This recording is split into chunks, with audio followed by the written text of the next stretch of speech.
พูดถูกรถตลาดไปแล้วบ่รถตลาดไปแล้วอยู่ที่เลย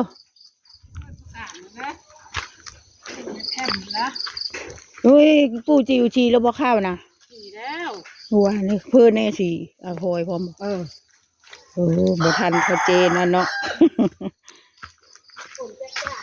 นั่นละเนาะ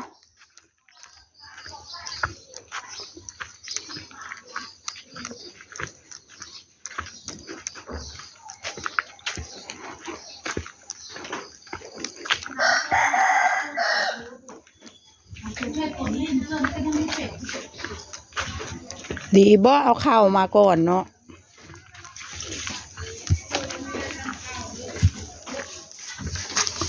ซื้อปลาทูข้างคืนแท้ๆบ่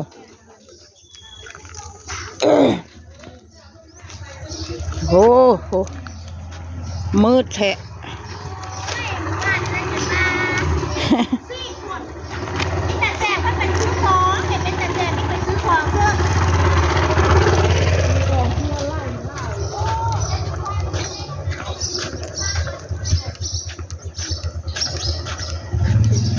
มีน่องไก่ไหมกันไม่ได้เย็ดอยู่แล้วนอนอยากเข้ามาห่อนเฮือนแล้วไม่แหลม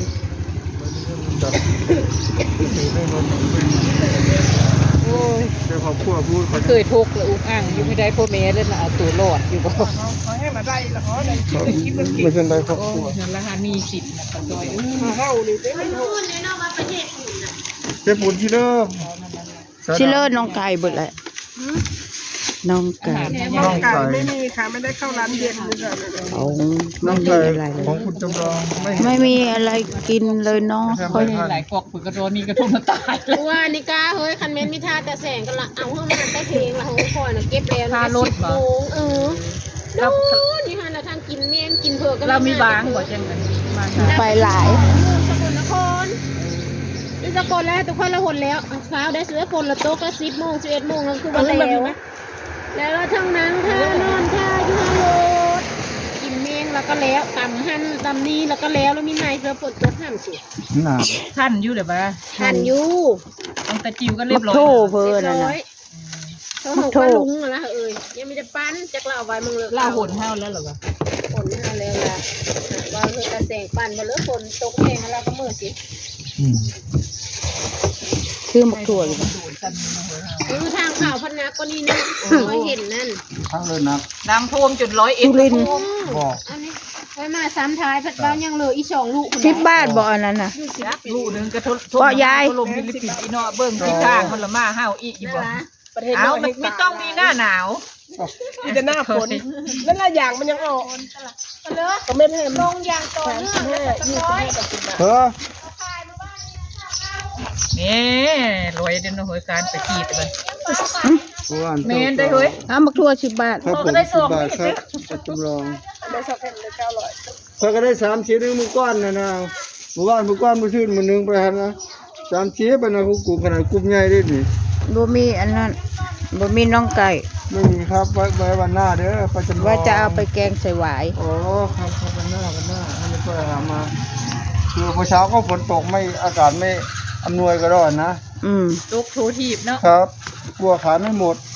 พายุอีกอย่างก็พายุแม็กกี้บ่ครับกลัวฝนตกพายุแม็กกี้กลัวไม่หมดพายุคันแม็กกี้กลัวขายไม่หมดเพราะฝนเทมาจะไม่รู้จะขายให้ใครขายให้ชาวบ้านนี่แหละชาวบ้านเขาไม่ตกนี่แหละเห็นไม่ได้เขาก็หลบฝนเขาไม่ทำงานไม่เรียกมาแล้วผู้นางพลอยคนโก้เอามาแม่แอดมินไปมาไม่นานออกแม่สั่งไงเคยพาไม่ไปจะเจอน้องพลอยแลนมาคนหลายหน่อยนี่แม่ก็มาลูกก็มาถึงไอ้พลอยก็โตแล้วเราก็แก่ไปอีกหลายปีตั้งแต่เบเบาะผู้เฮ้ยเบิ่งห้าสิบเท่าได้จังได้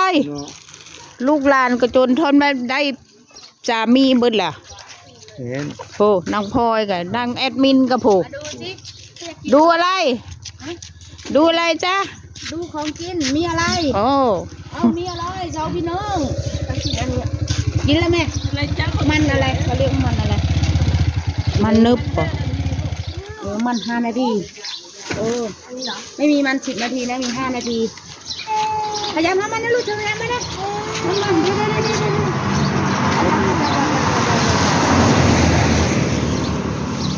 ได้ผมจะรอ เดี๋ยว อะไร เพราะว่าจะ มีอะไรเจนมีป่ะโอ้ปัดมันเสร็จเลยปัด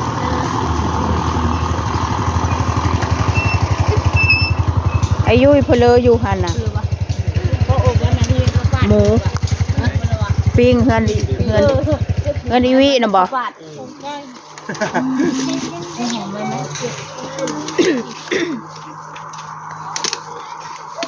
แม่ชื่อหรือเปล่า ไม่ได้ชื่อไว้เลย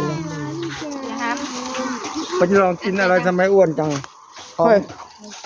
โอ้ ของมันอ้วนจัง ค่อยมันอ้วนเลย เดี๋ยวต้องโอ ธร ม รม ลง ดา พุงใช่ไหมคอย น้ำหนักค่อยลดแล้วมาหาว่าค่อยอ้วนเด้อหัวให้พ่อต้อย พุงใหญ่ เปล่าบ่ม่วนแท้วะ พุงใหญ่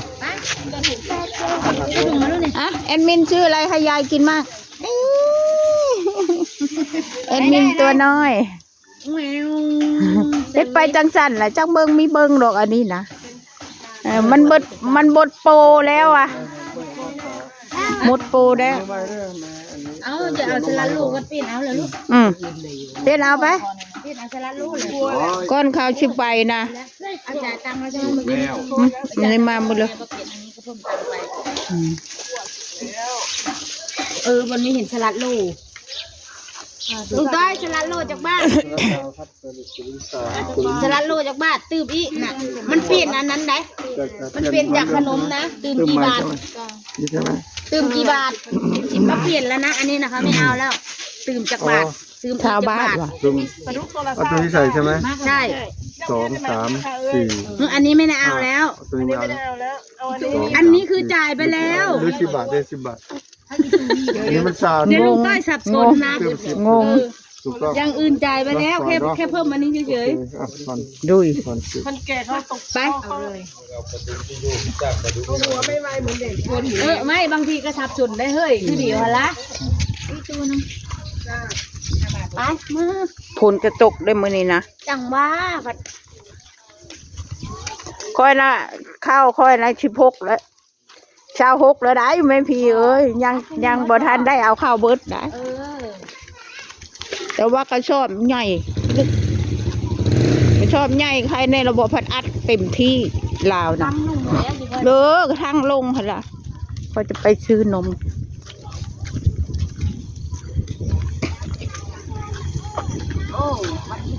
โอ้วันนี้ฝนตกค่ะ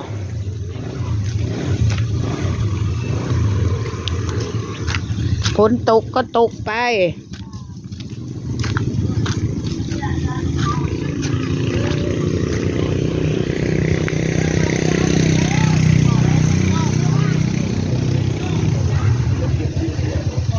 วัดไปเชื่อสู